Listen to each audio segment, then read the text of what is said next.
You people always expect tips for doing nothing.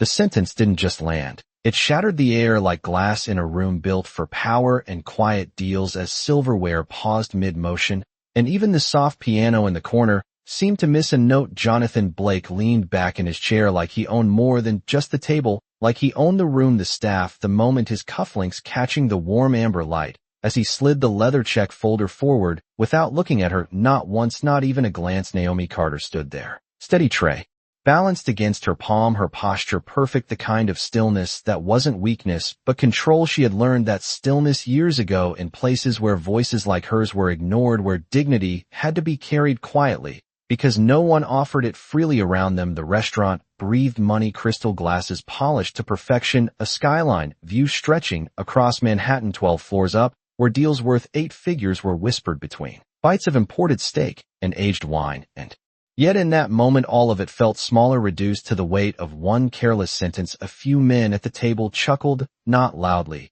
just enough, the kind of laughter that hides behind comfort, behind not wanting to challenge the one paying the bill. Jonathan didn't laugh. He didn't need to. His silence did the work for him. He adjusted his watch, glanced briefly at his phone, already moving on in his mind to bigger things, numbers, contracts, acquisitions. People like Naomi were background details to him. Necessary but forgettable, interchangeable. Naomi didn't move right away. She let the moment settle like dust after impact. Her eyes dropped briefly to the check, $2,148.73. No tip, the blank line almost louder than his words. Then, just for a second, her gaze shifted not to his face, but to the card still resting in the folder, black metal, sleek, engraved Jonathan Blake, Blake Capital Group. The name wasn't unfamiliar, not to someone who listened more than she spoke, who paid attention in rooms where people assumed she couldn't hear or understand. She had heard that name earlier that night, whispered between 2 men near the bar, something about a deal, something about urgency, something about a contract that needed to close by morning, something fragile hidden beneath all that confidence.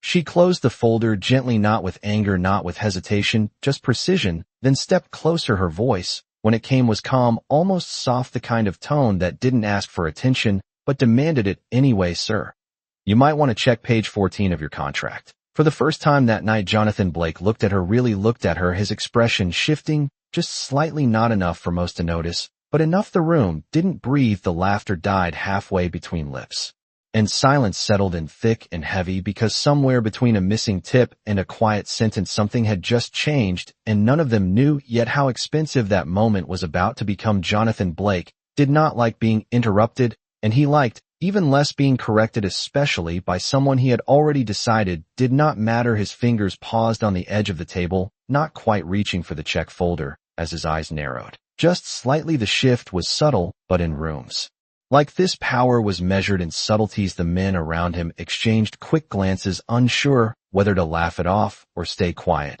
because something in Naomi Carter's tone did not feel like a guess. It felt like certainty, and certainty was dangerous. Jonathan let out a short breath, not a laugh, not quite irritation, something colder. Excuse me, he said finally, his voice low, controlled, the kind that usually made people step back.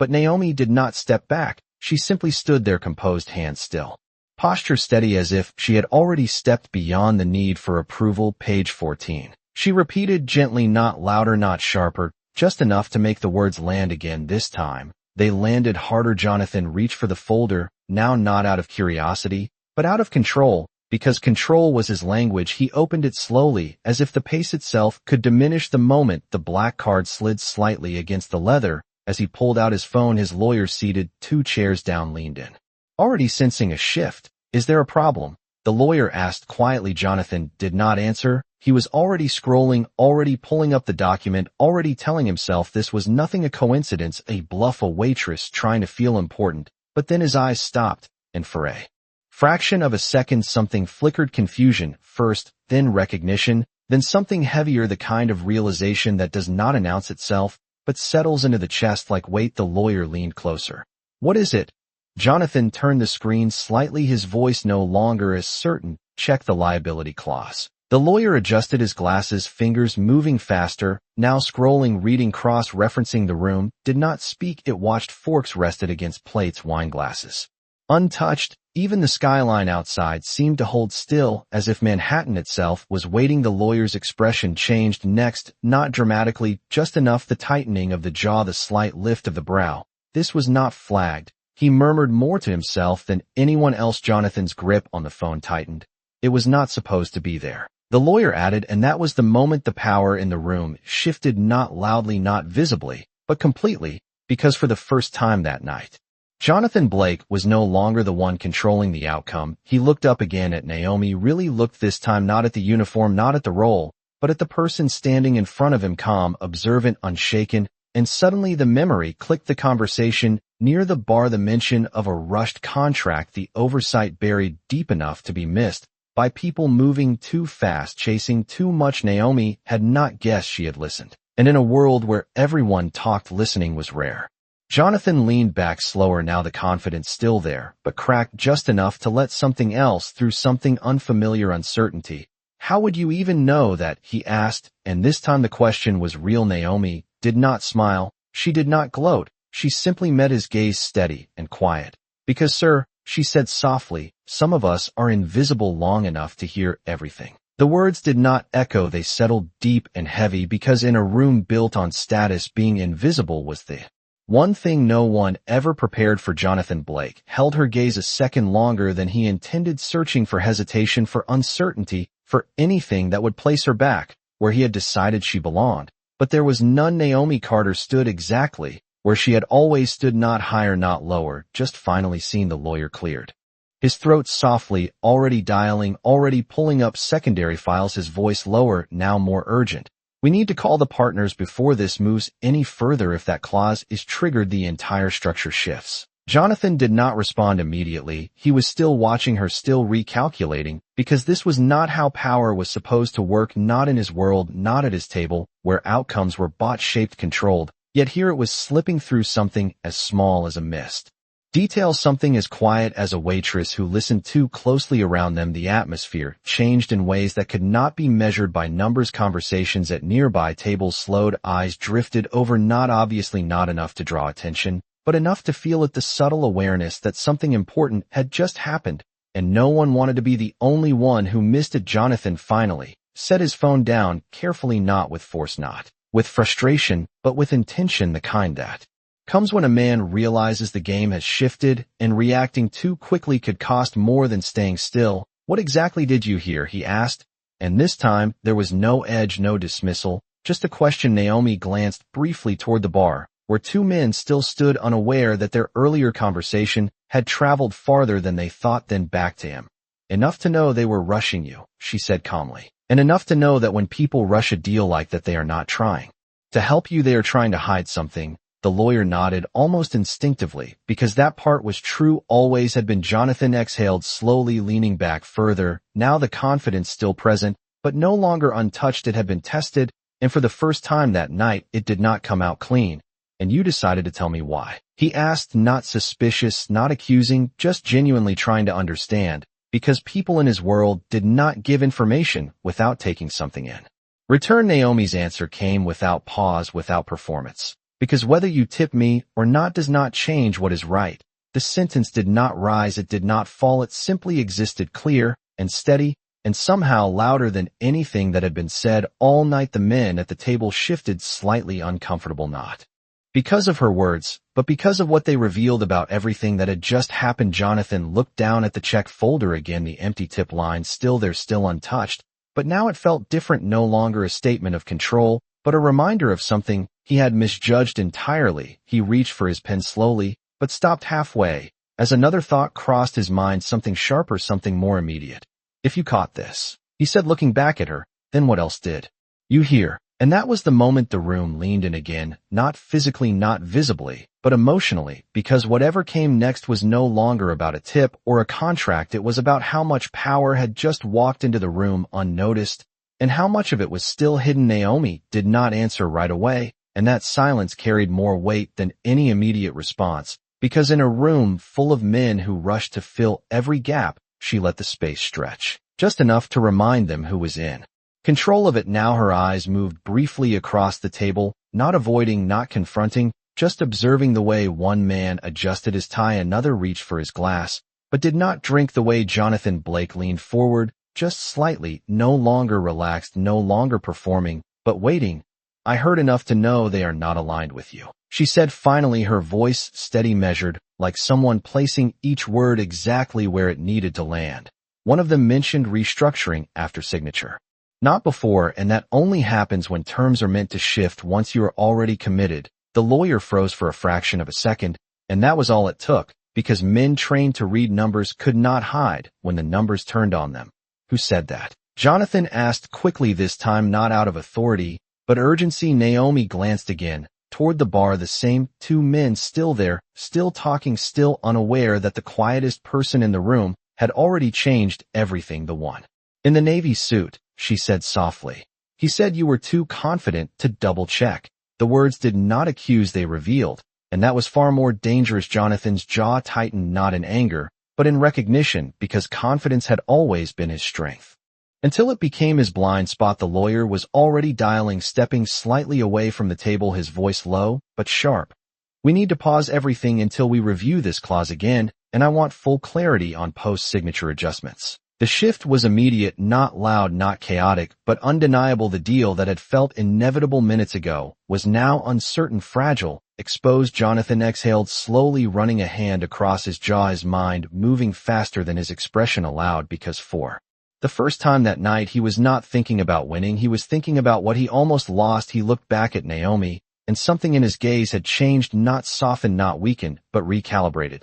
You just saved me from signing something I would not have been able to undo, he said quietly, and this time there was no audience in his voice, no performance, just fact. Naomi did not react the way most would, not a smile, not a nod, not even acknowledgement. She simply held his gaze for a moment, then stepped back slightly, creating distance, not from fear, but from balance, because whatever this moment was, it did not belong to her, it belonged to truth, and truth did not need applause. The table remained silent, the earlier laughter gone, completely replaced by something else, something closer to respect, though no one said it out loud. Jonathan reached for the check again, his pen hovering over the blank line, but this time the number he was about to write felt irrelevant, too small compared to what had just shifted. He paused, then looked up once more. Why did you really say something? He asked again, more quietly than before, because now he understood the value of the answer. Naomi adjusted the edge of the tray in her hand, a small movement, controlled, deliberate. Because, sir, she said gently, some people think power comes from being heard, but real power comes from knowing when to listen. And just like that, the room fell into a different kind of silence, not the kind forced by tension, but the kind that follows when something true has been spoken and cannot be undone. The silence did not break, it settled deeper, like a weight no one at the table could ignore. Jonathan Blake looked at the check again, then slowly closed the folder, not because the moment was over, but because it had become something else entirely, something larger than a transaction, larger than a dinner, larger than the quiet insult that started it all. His lawyer returned to the table, voice controlled but urgent. We have to delay the signing until morning. There are too many variables now. If they push back, we walk. Jonathan nodded once, no hesitation this time, because control had not disappeared, it had simply changed direction. He turned back to Naomi Carter, and for the first time that night, there was no distance in his tone, no barrier of status or assumption. What is your name? He asked, the question simple but deliberate. Naomi answered without pause, Naomi Carter. And the way she said it carried no apology, no explanation, just truth. Jonathan repeated it quietly, as if committing it to memory, not out of politeness, but necessity, because names mattered when you realized you had almost overlooked the most important one in the room. Naomi Carter, he said again, then leaned forward slightly, resting his forearms on the table, no longer performing for anyone else, just speaking to her. Do you understand what you just did? The question was not rhetorical, it was not praise, it was recognition. Naomi held his gaze steady. Yes, sir, she said calmly. I prevented a mistake. The simplicity of her answer cut through everything else, no exaggeration, no attempt to elevate herself, just clarity. Jonathan let out a breath that almost sounded like a quiet laugh, but it was not humor, it was realization. You prevented a loss that would have cost me more than money, he said, and that was when the table shifted again, not in tension, but in perspective, because the numbers they had been discussing all night suddenly felt smaller compared to the value of what had just happened. One of the men at the table, who had laughed earlier, now sat straighter, his expression more careful, as if recalibrating his place in a moment he did not fully understand, but knew had changed the rules. Jonathan reached into his jacket pocket and pulled out a second card, not the one used for the bill, this one heavier, different. He placed it on the table and slid it toward Naomi, not as a gesture of charity, not as compensation, but as an offer. "Come see me tomorrow morning," he said, his voice even direct. "9 a.m. my office downtown. I would like to talk to you about something more permanent." The room held its breath again, because this was not how these stories usually went. Not this quickly, not this clearly. Naomi looked at the card, but did not pick it up right away, not out of hesitation, but intention, because moments like this defined more than opportunity. They defined choice. She glanced briefly at the table, at the men who had watched her differently only minutes ago. Then back at Jonathan Blake. And what exactly would that be? She asked, not challenging, not impressed, just asking the question that mattered. Jonathan did not smile. He did not need to. "A position where you are not invisible," he said simply, and for a second something almost imperceptible moved across Naomi's expression, not surprise, not pride, something closer to reflection. Because invisibility had never been her weakness, it had been her advantage. She reached down, finally picked up the card, and held it between her fingers, considering not the offer, but the meaning behind it. Then she looked back at him one last time, her voice quiet, but unmistakably firm. "I will think about it," she said, and just like that the balance held, not tipped, not resolved, just waiting, because sometimes the most powerful move is not saying yes, it is knowing you do not have to say it. Yet Naomi Carter did not rush away from the table the way most would after a moment like that. She did not cling to it either. She simply turned with the same steady grace she had walked in with and moved back into the rhythm of the restaurant as if nothing had happened, but everything had. The tray balanced in her hand, the soft hum of conversation slowly returning around her, yet not quite the same, because once a room has seen something real, it cannot fully go back to pretending. Jonathan Blake watched her for a second longer than necessary, not out of curiosity anymore, but respect, the kind that is earned in seconds, but takes most people years to understand. His lawyer leaned in again, voice low. "We should leave soon if we are going to get ahead of this." Jonathan nodded, but did not stand, yet his gaze still following the path Naomi took between tables, unnoticed by most, but not by him anymore. "She saw something we missed," he said quietly, almost to himself. And that was not a statement of failure, it was a recognition of truth. The lawyer adjusted his glasses slightly. "Then we would be wise to understand how." Jonathan finally stood, smoothing his jacket, but the motion felt different now, less about image, more about awareness. The table followed suit, conversations shifting into quieter tones as they prepared to leave, the earlier confidence replaced with something more measured, more cautious. As they moved toward the exit, Jonathan paused just briefly near the service station, where Naomi was setting down a tray of glasses. Their eyes met again, not by accident, but not planned either, just a moment suspended between two people who understood more than they had spoken. 9 a.m. he said simply, not as a command, not as pressure, just a reminder. Naomi gave a small nod, nothing more, because she did not need to confirm anything else. He continued toward the door, the city lights beyond the glass reflecting across his expression as he stepped out into the cool Manhattan night, the air sharper, clearer, as if the world itself had shifted into focus. His car waited at the curb, the driver already stepping forward, but Jonathan paused before getting in, looking back up at the building, at the glowing windows 12 floors above, where a dinner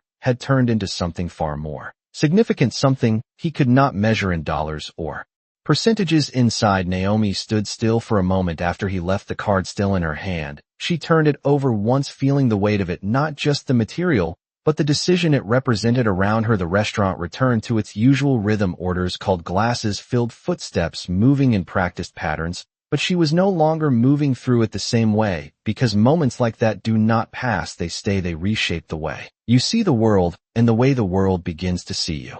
One of her coworkers approached quietly. "What was that about?" he asked, curiosity barely contained. Naomi slipped the card into her apron pocket, her expression calm, unreadable. "Just a conversation," she said simply, and went back to work, because for her this had never been about the moment, it had always been about what came after. And somewhere across the city, Jonathan Blake sat in the back of his car, staring at the contract on his phone, reading the same clause again and again, not because he did not understand it, but because he understood now what it meant to almost lose everything over something so small. and somewhere between the numbers and the silence, he realized the biggest mistake he made that night was never about the tip. Morning came quieter than the night before, but not lighter. The city moved the same way it always did, taxis cutting through traffic, people rushing with coffee, and hand glass towers reflecting a sky that did not care about deals or mistakes. But inside one of those towers on the 32nd floor, Jonathan Blake was already at his desk, the contract open across 3 screens, the clause highlighted in sharp red,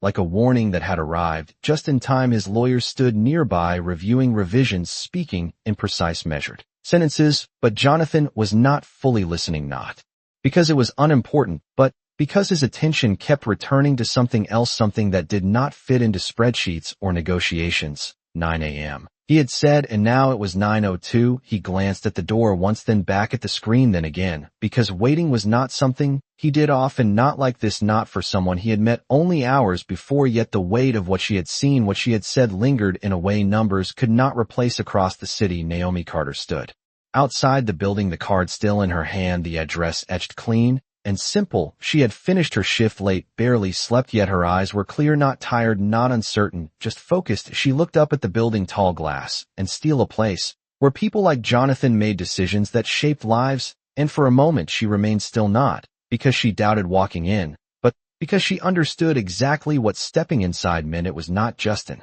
opportunity, it was a shift, and shifts require choice. She took a breath, then walked forward. The lobby was quiet, polished marble floors reflecting overhead light, security desks lined with quiet authority. She approached. Without hesitation, the receptionist looked up, offering a professional smile that paused just slightly when she took in Naomi's uniform. Not judgment, not exactly, just assumption, the kind Naomi had seen 1,000 times before. "Can I help you?" the receptionist asked. Naomi placed the card gently on the counter. "I have a meeting with Jonathan Blake," she said calmly. The name changed everything. The receptionist's posture straightened immediately, the tone adjusted. "Access granted within seconds, because names open doors in ways effort often cannot." Naomi followed the directions to the elevator, the ride up smooth, silent, each floor passing like a countdown, not to pressure, but to possibility. When the doors opened, the space beyond was different, quieter, controlled, the kind of quiet that comes from decisions being made behind closed doors. She stepped out, her footsteps measured the receptionist on that floor, already expecting her, guiding her toward a set of glass doors, where inside Jonathan Blake stood by the window, the city stretching behind him, his back straight, his focus sharp, until he heard the door open and turned. Their eyes met again, but this time there was no restaurant, no table, no audience, just 2 people standing in a space where perception no longer defined value. Jonathan walked forward, not rushed, not hesitant, just present. "You came," he said simply,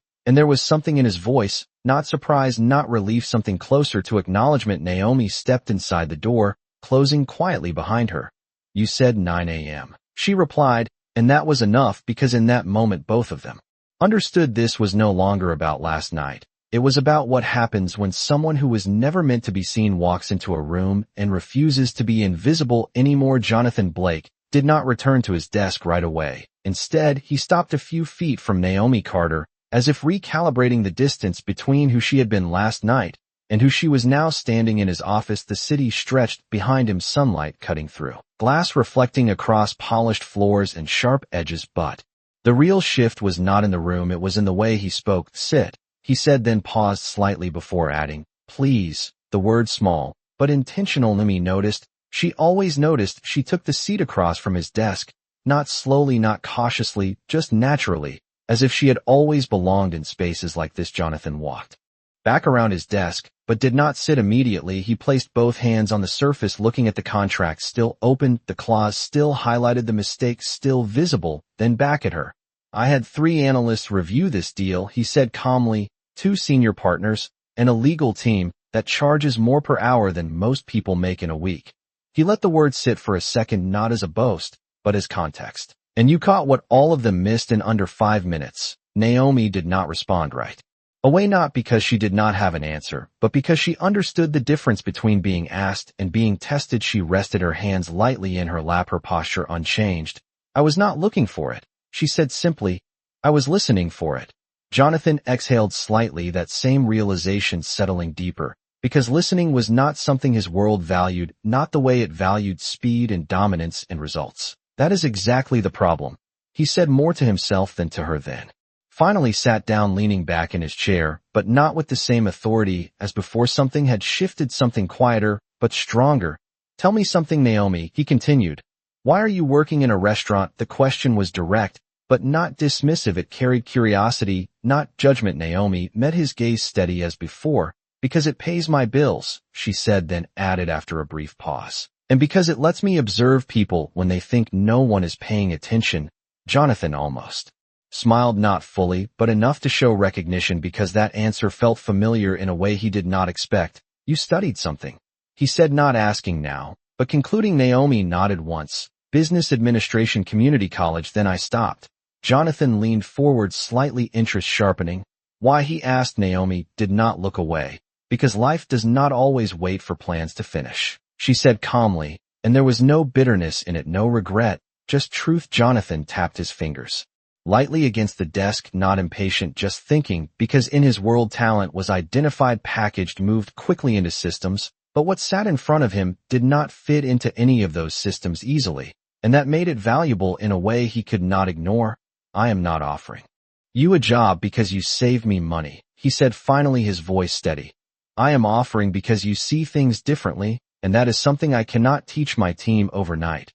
Naomi listened without interruption, without reaction, letting the words land fully before responding. And what would you expect in return? She asked. Jonathan did not hesitate. Consistency, honesty, and the same level of awareness you showed last night, he said, then added more quietly. Even if it challenges me. The room fell still again, not tense, not uncertain, just balanced, because this was no longer about opportunity, it was about alignment. Naomi leaned back slightly, just enough to shift the space between them, then spoke, her voice calm but precise. I do not work in places where I have to shrink to fit, she said, and the words were not defensive, they were defining. Jonathan held her gaze, and for the first time since she walked in, he nodded without adding anything else, because some statements do not need negotiation. They need understanding, and in that moment he understood exactly what kind of presence had just entered his world, and why it could never be treated as background again. Jonathan Blake did not look away after she spoke, because statements like that did not leave room for misunderstanding. They drew a line clear and firm, and in a world where most people adjusted themselves to fit power, Naomi Carter had just made it clear she was not one of them. He leaned back slowly, not in retreat, but in recognition. The kind that comes when you understand you are no longer in control of how someone will define their value. Then you will not have to shrink here, he said, and the words were not a promise, they were a decision. Naomi studied him for a moment, not searching for weakness, not testing for sincerity, just observing the same way she had observed everything else that had led her to this room, because people revealed more in how they responded to boundaries than in how they made offers. And if I disagree with you, she asked quietly. Jonathan's answer came without hesitation. Then you will say it, he replied, and for the first time, there was no space between authority and respect. They existed in the same sentence, the same tone, the same understanding. The silence that followed was not empty, it was settled, the kind of silence that confirms something has aligned without needing to be spoken further. Naomi stood, then not abruptly, not slowly, just with purpose, as if the decision had already formed before she arrived. She placed her hand lightly on the edge of the desk, not claiming space, not asking for it, simply existing within it. Then I will accept the position, she said, and there was no smile, no celebration, no shift in her posture, because this was not a moment of arrival.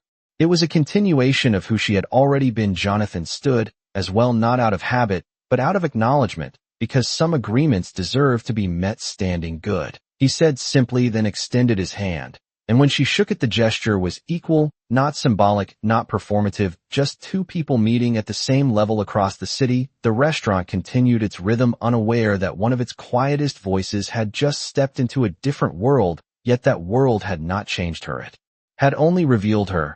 And as she walked out of the building minutes later, the same streets stretched ahead, the same noise, the same movement. But nothing felt the same, because she was not invisible anymore, not to him, not to that room, and not to herself. Jonathan watched from his office window as she stepped onto the sidewalk, blending into the flow of the city, the same way she always had, but now he understood something he had missed for years. The most valuable people are not the ones who speak the loudest or demand the most attention, they are the ones who see what others overlook and have the courage to say it at the exact moment it matters. He turned back to his desk, the contract still open, the clause still highlighted, but now it felt different, no longer a near mistake, but a reminder, a marker of the night. Everything shifted, and as he picked up his pen to finalize the revised deal, he paused for just a second, then wrote something else first. A note at the top of the page, clear, simple, and impossible to ignore. Listen before you lead, because power without awareness is just noise. And that night,